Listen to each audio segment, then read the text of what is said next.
Magpapatuloy po tayo sa ating pag-aaral, verses 18 to 21.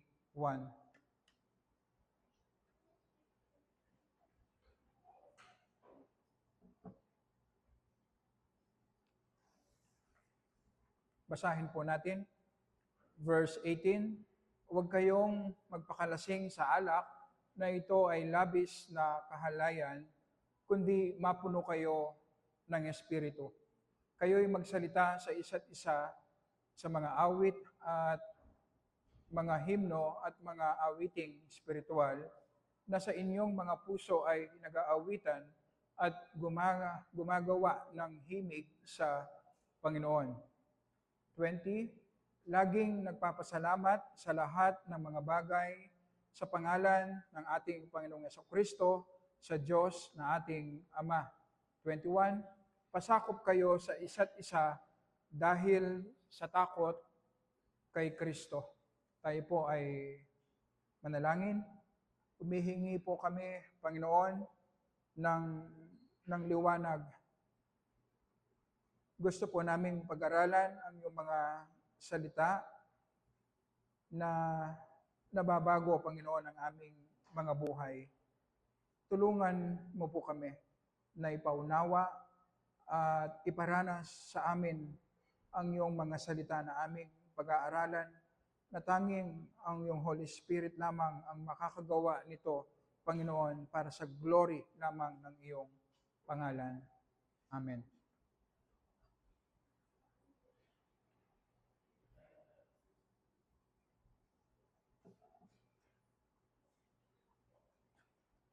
Pinag-aaralan po natin ang susi kung papaano natin masusunod ang mga kautusan. Ang klase ng lifestyle, pamumuhay na dapat makita sa atin na mananampalataya, at sa mga sumusunod na bersikulo na ating pag-aaralan, titignan natin ang disenyo ng Panginoon sa marriage, sa pagpapalaki ng mga anak, at sa ating secular work. Sa gitna ng mga kautusan at mga mahalagang relationships sa buhay natin, iniutos ni Apostol Pablo na mapuspos tayo ng Espiritu. Ito ang pinakamahalagang utos, pangalawa sa pananampalataya kay Jesus para sa ating kaligtasan, na sinasabi sa atin, ang buhay pananampalataya nagre-require ng supernatural work, supernatural power, na tanging ang Holy Spirit lamang ang sapat upang maipamuhay natin ang ating pananampalataya. Hiwalay sa pagkontrol ng Holy Spirit sa buhay natin, magiging powerless, useless ang pananampalataya natin.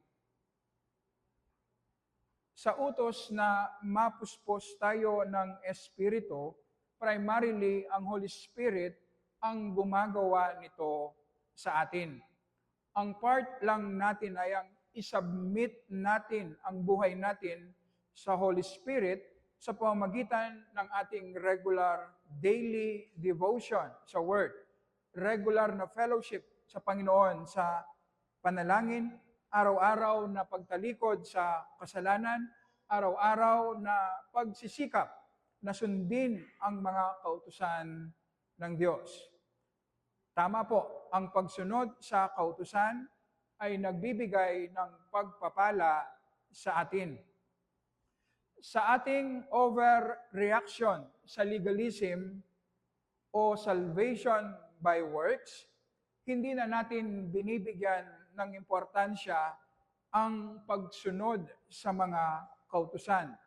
Kasi gusto nating protektahan ang paniniwala natin na ang kaligtasan ay sa pamamagitan lamang ng pananampalataya kay Jesus at hindi ng mabuting gawa.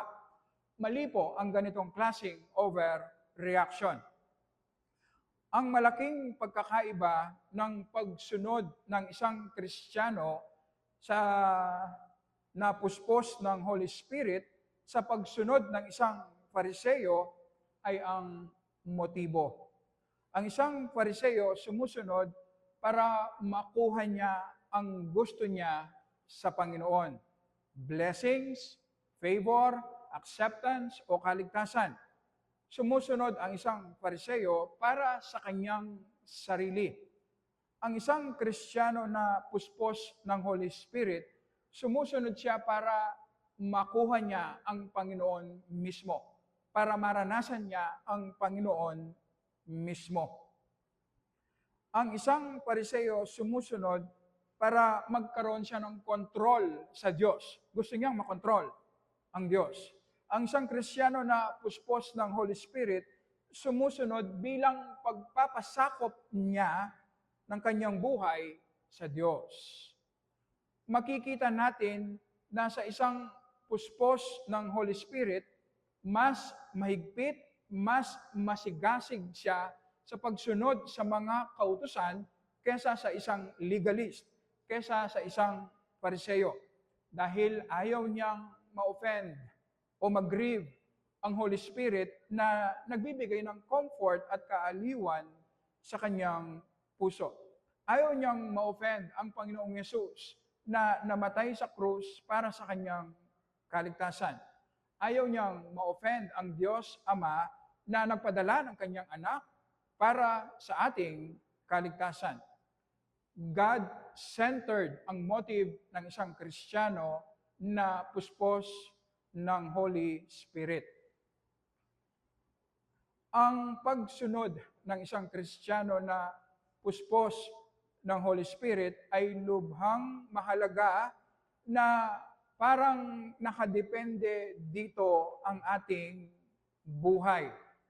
Dahil alam ng isang Kristiyano na puspos ng Holy Spirit na ang Espiritu na nananahan sa kanya ay thrice holy.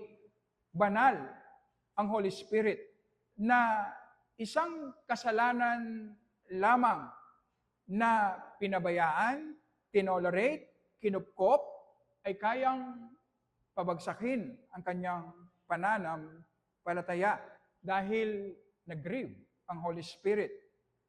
Kayang gawing useless at powerless, miserable ang kanyang buhay, pananampalataya. Kaya ganito kahalaga sa isang mananampalataya na puspos ng Holy Spirit na sumusunod siya sa mga kautusan ng Diyos. Ito ang nakakalimutan natin. Ang Panginoon po, hindi siya laban sa pag-asensyo natin sa ating secular work. Kalooban ng Panginoon na pagpalain ang ating ginagawang paglilingkod. Nais ng Panginoon na i-prosper ang ating buhay, ang ating pamilya. Pero ang paraan upang maranasan natin ang pagpapala ng Panginoon ay kung araw-araw ipailalim natin, isubmit natin ang ating buhay sa pangunguna, sa kontrol ng Holy Spirit sa pamamagitan ng kanyang mga salita. Kung mabubuhay tayo sa kabanalan, mararanasan natin ang prosperity na gustong ibigay ng Panginoon sa atin. Sa ating pagpapatuloy sa pag-aaral, tinitingnan natin ang tatlong bunga sa isang Kristiyano na puspos ng Espiritu.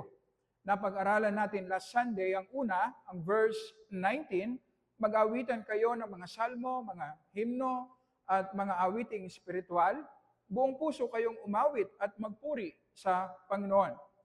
Ang isang Kristiyano na puspos ng Espiritu, nararanasan ng kaaliwan, satisfaction sa kanyang kaluluwa na nagmamanifest ito sa kanyang pag-awit sa kanyang kapwa, pag-ibig sa kanyang kapwa, at pag-awit sa Panginoon. Ngayong umaga, titingnan naman natin ang pangalawang bunga sa buhay ng isang Kristiyano na puspos ng Espiritu. Makikita po natin na ang pagpapasalamat. Verse 20, basahin po natin.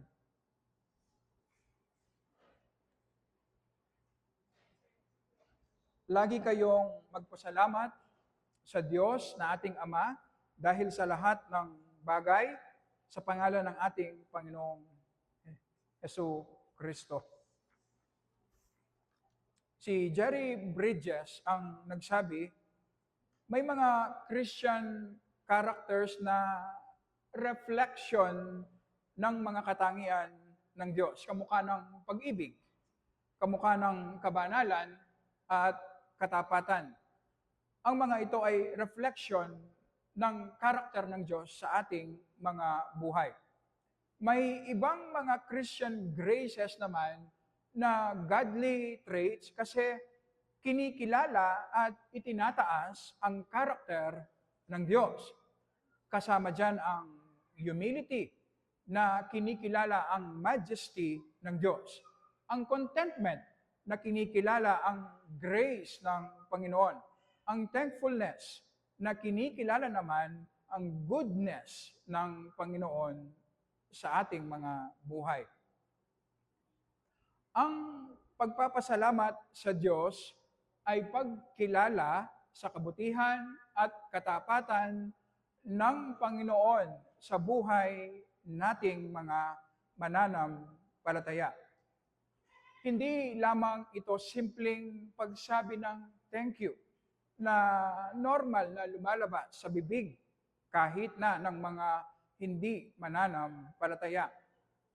Ang pasasalamat ng isang Kristiyano na puspos ng Holy Spirit ay galing sa pusong conscious, malinaw sa kanya na siya ay isang makasalanan, na ang tanging deserve at pwede niyang i-demand sa Panginoon ay ang impyerno na kabayaran sa lahat ng kanyang mga kasalanan. Pero sa kabila nito, pinagkalooban siya ng saganang pagpapalang spiritual at temporal na blessings sa pamamagitan ng buhay at kamatayan ng Panginoong Yesus. Ang isang Kristiyano na puspos ng Holy Spirit, malinaw sa kanya na ang lahat ng meron siya ay galing sa undeserved favor ng Diyos sa kanya. Blessing na ibinigay ng Panginoon sa atin na hindi natin deserve. Kaya naman, palagi siyang nagpapasalamat sa Panginoon sa lahat ng bagay. Ang normal sa atin, kapag hindi tayo puspos, kontrolado ng Holy Spirit, iniisip natin na anuman ang meron tayo ay galing sa ating pagsisikap, galing sa ating karunungan, at anuman ang spiritual blessings na meron tayo ay dahil deserving tayo. Kaya naman, palagi tayong naghahanap ng pwede nating ireklamo sa Diyos. Nagagalit tayo kapag dinala tayo ng Panginoon sa isang mahirap na situation. Kasi iniisip natin, hindi natin deserve ito. Nagdadabog tayo kapag hindi sinasagot ng Panginoon ang ating mga panalangin. Ang isang senyales na lumalakad tayo sa kautusan at hindi ng biyaya, ang isang senyales na lumalakad tayo sa laman at hindi sa power ng Holy Spirit, palagi tayong nagre-reklamo. Kaya mabigat ang implication sa atin na mananampalataya kapag palagian tayong nagre-reklamo sa Panginoon. Sa Bible, ang pagrereklamo ay hindi po simpleng kasalanan lamang. Ang hindi pagkilala sa kabutihan ng Panginoon sa atin ang isang ugat ng marami pang mga malulubhang kasalanan. Halimbawa, sa Romans chapter 1, kung saan ipinakita ni Apostol Pablo ang moral downfall ng tao dahil sa puot ng Diyos sa kasalanan, sinabi niya sa verse 21 ang ugat, ang main reason. Sabi nga, kahit na alam nilang may Diyos, siya'y hindi nila pinarangalan bilang Diyos, ni pinasalamatan man lang. Hindi nila kinilala ang saganang provision at pag-iingat ng Diyos sa tao. Nabuhay ang tao na parang walang Diyos. Kaya naman ang Diyos, pinabayaan sila sa kanilang mga kasalanan. At nagbunga ito ng maraming immoralidad.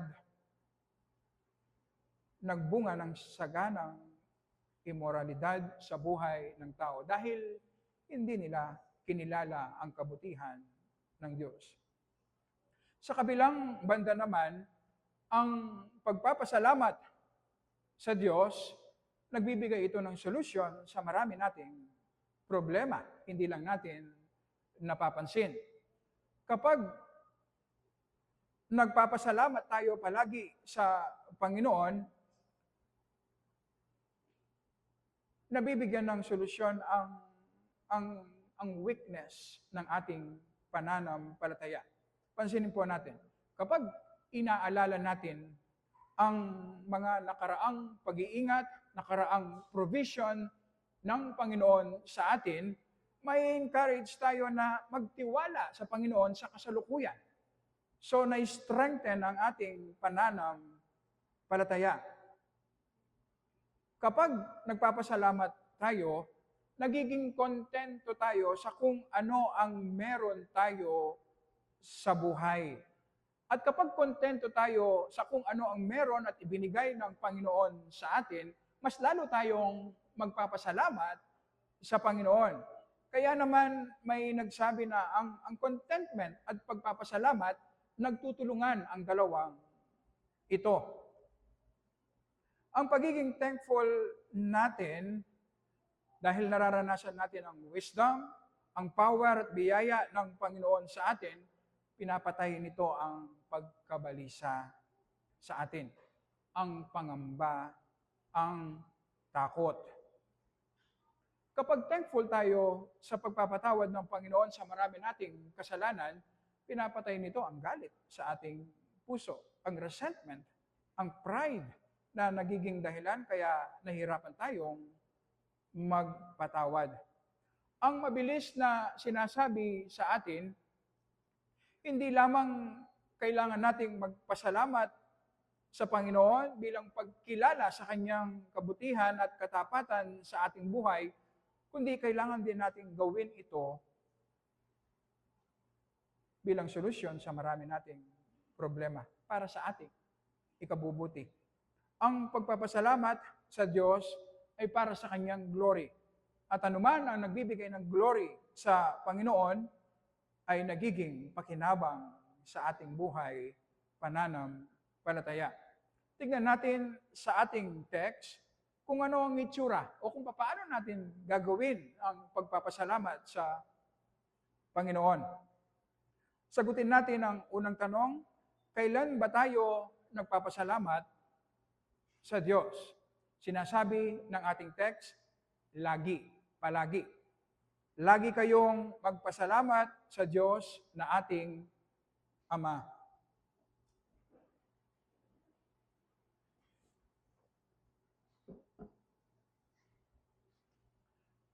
Para maging mapagpasalamat tayo lagi sa Panginoon, kailangan nating kilalanin na ang Diyos ay merong absolute control sa ating buhay. Kahit sa maliliit na detalye ng buhay natin, ay merong absolute control ang Diyos. Mabuti man o masamang pangyayari sa ating buhay, ay nasa ilalim ng sovereignty ng Diyos sa ating buhay. Ang ating pagpapasalamat lagi sa Panginoon ay pagkilala natin ng Kanyang pagka-Panginoon sa ating buhay. Kinikilala natin ang wise na pangunguna ng Diyos sa ating buhay. ang saganang provision ng Diyos sa ating buhay. Kapag nakakaranas tayo ng paghihirap o pagsubok sa buhay natin at nagrereklamo tayo sa Diyos, kino-question natin ang wisdom ng Diyos. Kino-question natin kung papaano pinapalakad, nililid ng Panginoon ang ating buhay. Kino-question natin ang sovereignty ng Diyos sa ating buhay, na para bang ang Diyos wala siyang karapatan na gawin kung ano ang gusto niyang gawin sa ating buhay. Kino-question natin ang kanyang pag-ibig, na sa ating reklamo, sinisigaw natin na hindi tayo mahal at hindi concern ang Diyos sa atin. Ngayon natin malalaman na ang pagreklamo ay isang pag-question natin sa karakter ng Diyos mismo. Ito ay isang mabigat na accusation sa Diyos, mabigat na kasalanan. Kino-question natin ang pagka-Diyos niya. Merong tatlong level ng pagpapasalamat at galing ito sa isang commentator. Una, nagpapasalamat tayo sa Diyos kapag pinagpapala niya tayo. Kapag sa buhay natin maayos lahat, nararanasan natin ang pagpapala ng Panginoon, binibigyan tayo ng magandang trabaho, pinagaling tayo sa ating karamdaman, nagkaayos kayo ng iyong asawa, lumalago ang iyong negosyo, normal at dapat na magpasalamat tayo sa Panginoon. Ang ganitong pagpapasalamat ay madali at nagre-require lamang ng mababang level ng maturity. Kahit ang isang baguhan sa pananampalataya ay kayang gawin ito. Pangalawang level ng pagpapasalamat, nagpapasalamat tayo sa Panginoon sa pag-asa na meron tayo at sa glory na naghihintay sa atin. Nagpapasalamat tayo sa blessings na mararanasan pa natin sa future. Wala pa ang blessing, pero pinapasalamatan na natin ang Panginoon. Mas mahirap ito kumpara sa naranasan na natin ang blessing, kaya tayo nagpapasalamat. Nagpapasalamat tayo sa Panginoon na wala nang kapangyarihan ang kamatayan sa atin ngayon. Anumang oras na kunin tayo ng Panginoon ay nakahanda tayo. Ang tanging pwedeng gawin ng kamatayan ngayon dahil sa pagkikipag-isa natin kay Jesus ay ang dalhin tayo sa langit. Nagpapasalamat din tayo sa glorified body at glorified earth na ipinangako ng Panginoon sa atin. Ang ganitong pagpapasalamat nagre-require ng mas mataas na level ng pananampalataya kumpara sa nauna. Ang pangatlong level, nagpapasalamat tayo sa Diyos sa gitna ng paghihirap, trouble, pagsubok, kakulangan, o kahit ang kabiguan na kasalukuyang nararanasan natin.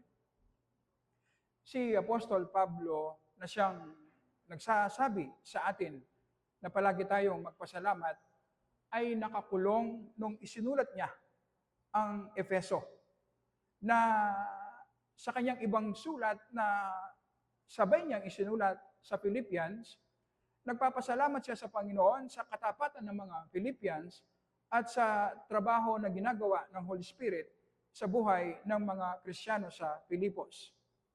Si Daniel naman, nung naglabas ng kautusan ang hari na pinagbabawal ang manalangin maliban sa hari, na ang layunin ng kautusang ito ay para patayin si Daniel dahil marami ang naiinggit sa kanya. Ang naging tugon ni Daniel, nagpatuloy pa rin siya sa pananalangin sa kanyang bahay, kung saan ang bintana ay nakaharap sa Jerusalem, at 3 beses sa isang araw siya ay nagpapasalamat sa Panginoon. Kahit nasa delikadong sitwasyon ng buhay niya, nagpapasalamat pa rin siya sa Panginoon kasi alam niyang deserve ng Panginoon ang kilalanin ang kanyang kabutihan. Ang ganitong pagpapasalamat nagre-require po ng mataas na level ng maturity. Na ito ang nais ng Panginoon na maranasan nating mga mananampalataya. Upang magawa natin ang ganitong klaseng pagpapasalamat, kailangan tayong lumakad by faith. At ito ang ginagawa ng Holy Spirit na makita natin sa likod ng mga paghihirap natin ay ang pag-ibig at wisdom ng Diyos na ginagawa niya kung ano ang makabubuti para sa atin. Ano man ang paghihirap na ating nararanasan, ito ay protection ng Diyos sa atin. At ang ganitong pananaw ay nagre-require ng pananampalataya. At ito ang ibinibigay ng Holy Spirit.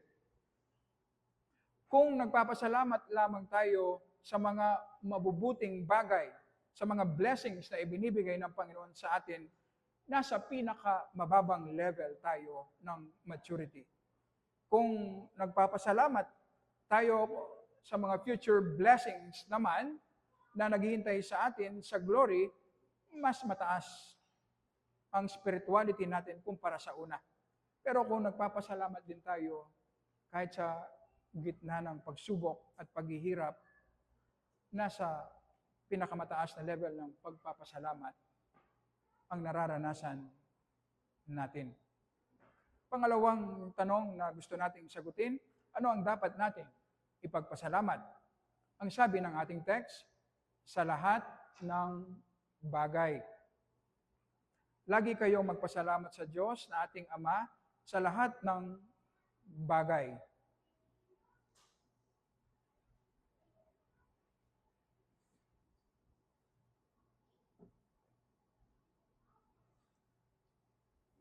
Ang isang Kristiyano na puspos ng Espiritu, kahit sa mga may hirap at mapapait na situation, kahit sa kasalanan na ginagawa ng ibang tao sa kanya, kahit sa kanyang mga kabiguan, kahit sa mga taong nilalapit ng Panginoon na nagiging pabigat, kahit na merong karamdaman o kamatayan man, ay pinapasalamatan niya ang Panginoon. Nagpapasalamat tayo hindi dahil nalulugod ang Panginoon sa kasalanan o kalooban ng Panginoon na pahirapan tayo. Hindi po. Nagpapasalamat tayo sa overruling grace ng Panginoon. Na kahit ang kasalanan na ginagawa sa atin, kahit na anumang mahirap na situation man yan, karamdaman, kamatayan, ay kayang gamitin ng Panginoon na imbes na makasira sa atin, ay makakatulong sa paglago natin sa kabanalan upang maging kamukha natin ang Panginoong Yesus. Ang pinapasalamatan natin ay ang wisdom, ang grace, ang sovereignty ng Panginoon sa ating paghihirap. Ang ganitong pagpapasalamat nagre-require sa atin ng pananampalataya. Hindi natin magagawa ito kung lumalakad tayo by sight. Hindi natin magagawa ito kung hindi man tayo nag-i-spend ng time sa Word, sa prayer, at hindi tayo nagsisikap na sundin ang kalooban ng Panginoon. Hindi natin magagawa ito kung nag-grieve ang Holy Spirit sa ating buhay. Kahit sa mga maliliit na blessings na ibinibigay ng Panginoon sa atin, ipinagpapasalamat natin sa Kanya. Kung ano ang meron tayo kasalukuyan, ay nagpapasalamat tayo sa Panginoon. Magagawa lamang natin ang ganito kung meron tayong humility. Na alam natin na ang pwede lamang nating i-demand sa Panginoon ay impyerno na siyang kabayaran ng ating mga kasalanan. Pero sa kabila nito, pinagkalooban tayo ng sobra. Kaya nagpapasalamat tayo sa lahat ng bagay. Ang pride sa atin sinasabi na higit pa sa kung ano ang meron tayo ang deserve natin. Meron tayong deserve na hindi ibinibigay ng Panginoon sa atin. Kaya naman sa isang proud na tao, pinagpapala na ng Diyos, nagrereklamo pa rin. Kasi iniisip niya kung ano man ang meron siya, pinagpaguran niya at deserve niya, at meron pa siyang deserve na hindi ibinibigay ng Panginoon, kaya nagrereklamo siya. Hindi ba yan ang reason kung bakit si Satan, dating isang anghel na walang kasalanan, pero dahil hindi siya naging thankful sa kung ano ang kanyang kalagayan, hinangad niya ang maging Diyos, kaya naging fallen angel. Ang pride din ang naging ugat ng unang kasalanan ni Adam at ni Eve. Naniwala sila sa kasinungalingan ni Satan na meron pang mabubuting bagay na hindi ibinibigay ang Diyos sa kanila na deserve nila. Merong godly desire na improve ang anumang kalagayan natin sa buhay. Parte po ng pagiging katiwala natin sa Panginoon, sa talento na ipinagkatiwala sa atin, sa mga resources na ipinagkatiwala sa atin, kasama sa ibinigay na responsibilidad sa atin ay i-improve, i-grow ang mga ito. Kung meron tayong problema, normal na maghanap tayo ng solusyon. Okay lang. Kung gusto nating umangat ang katayuan natin sa buhay, wala naman pong masama. Parte ng pagiging steward natin ito. Kung gusto nating gumaling sa ating karamdaman, mabuting layunin po ito. Wala pong masama kung magsikap tayong i-improve o i-grow ang ating buhay sa mundong ito. Pero bantayan natin ang ating puso. Na ginagawa natin ang ating pagsisikap na i-improve ang ating buhay, hindi po dahil hindi tayo masaya sa kung ano ang meron tayo. Bantayan natin ang ating sarili na sa kung papaano natin i-improve, i-grow ang ating kabuhayan, ang ating katayuan, dapat naka-align sa kalooban ng Panginoon. Bantayan natin ang ating sarili na dapat ang ating joy, ang ating identity, ang ating value, hindi nakadepende sa mga bagay na meron o wala tayo. Nakadepende sa Panginoon at ito ang nararanasan natin. Kapag ganyan ang estado ng ating puso, pwede nating i-improve, pwede tayong magsikap na i-improve ang ating pamumuhay. Ano man ang ating kalagayan, i-grow ang ating talento, possible bilang resulta ay magiging maayos ang ating katayuan sa buhay, magiging acceptable sa Diyos ang ganito kung tama ang disposition ng ating puso. Pagsikapan nating i-improve ang mga bagay na pwede nating i-improve at ayusin sa ating buhay. Pero sa mga bagay na hindi natin kayang baguhin, tanggapin natin ng merong pasasalamat na ang paghihirap o anumang pabigat yan sa ating buhay galing sa pag-ibig ng Diyos sa atin. At sa kanyang wisdom, magdudulot yan ng kabutihan sa ating buhay. Panghuli na titignan natin, magpapasalamat tayo sa pangalan ng Panginoong Yesus.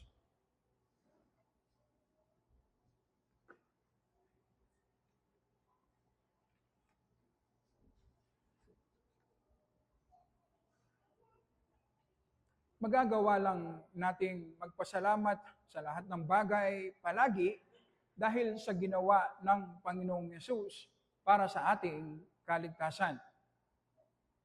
Deserve ng Panginoong Yesus ang glory, pero ano po ang kanyang natanggap? Humiliation. Deserve niya ang pag-ibig, pero puot ang kanyang naranasan. Deserve niya ang karangalan, pero kahihiyan ang kanyang natanggap. Deserve niya ang papuri, pero paghamak ang kanyang natanggap. Deserve niya ang riches, pero poverty ang kanyang natanggap. Deserve niya ang eternal life, pero eternal death ang kanyang naranasan sa krus. Dumating ang Panginoong Yesus bilang kahalili, substitute ng mga makasalanan, upang sa pamamagitan ng kanyang perpektong buhay at kamatayan, kung ano man ang kanyang deserve na matanggap, ay mapupunta sa atin kahit hindi natin deserve. At kung ano ang deserve ng ating kasalanan, yun ang inako ng Panginoong Yesus sa kanyang buhay at kamatayan sa krus. At kung naunawaan natin ito, at ito primarily ang ginagawa ng Holy Spirit, ang ipakita ng malinaw sa atin ang nakamit ng Panginoong Yesus para sa atin na makasalanan, at maranasan natin ito sa ating buhay kapag naging malinaw sa atin na anuman ang meron tayo ay dahil sa buhay at kamatayan ng ating Panginoong Yesus. Deserve natin ng eternal death, pero ibinigay sa atin eternal life. Kung naunawaan lamang natin ito, palagi tayong nagpapasalamat sa Panginoon. Ito ang ginagawa ng Holy Spirit kapag kontrolado niya ang ating buhay. Nagiging malinaw sa atin ang gospel. Hindi lang basta intellectual, kundi nararanasan natin ito sa ating mga buhay.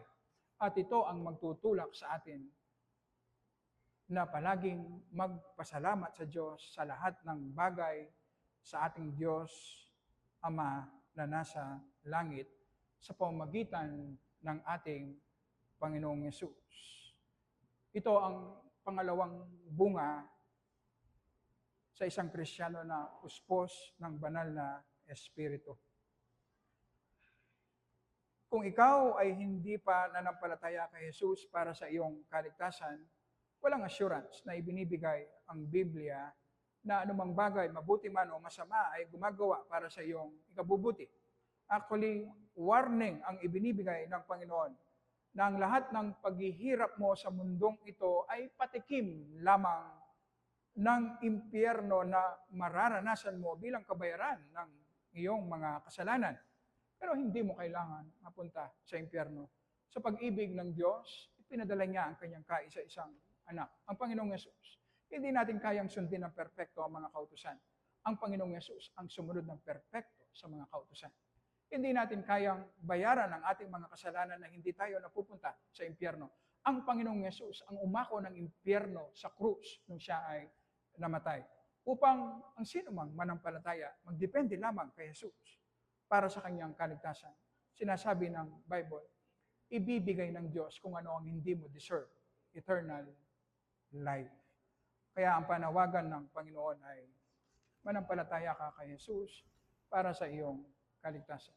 At mag-umpisa kang magpasalamat palagi sa Panginoon sa lahat ng bagay sa pangalan ng ating Panginoong Jesus. Tayo po ay manalangin.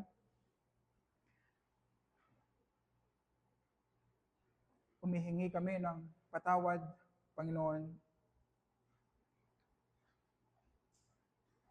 sa maraming pagkakataon na nagre-reklamo kami, Panginoon.